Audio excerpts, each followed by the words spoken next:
किया गया है। ये सारी सूरत हाल है।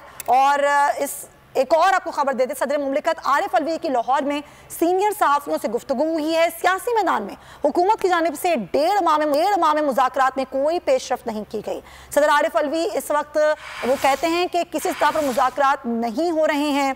आरिफ अलवी ने यह भी कहा कि इमरान खान मुज़ाकरात से इनकारी नहीं है।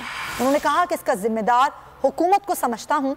सदर मुमलिकत आरिफ अलवी ने कहा कि मेरा इस्टेब्लिशमेंट से नहीं है, मेरा ख्याल था कि लोग मुज़ाकरात के लिए बैठ जाएंगे। आरिफ अलवी ने कहा कि फ़ौज कह चुकी है कि वो सियासत में दखल नहीं देना चाहती। सदर मुमलिकत ने सहाफ़ियों से गुफ्तगू करते कि इस वक्त मुल्क को ज़रूरत है कि लोग बैठ कर बात करें। सियासतदानों को खुद इस खला को पुर करना होगा, कबलस वक्त नहीं तो इलेक्शन पर ही बात कर लेंगे।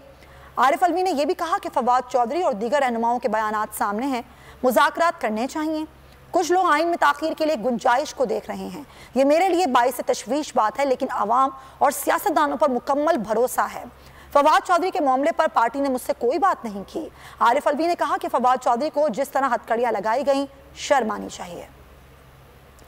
प्रोग्राम में ब्रेक शामिल करते हैं, वापस आएंगे तो मुल्क की इकॉनमी में बात करेंगे। हमारे साथ रहिए।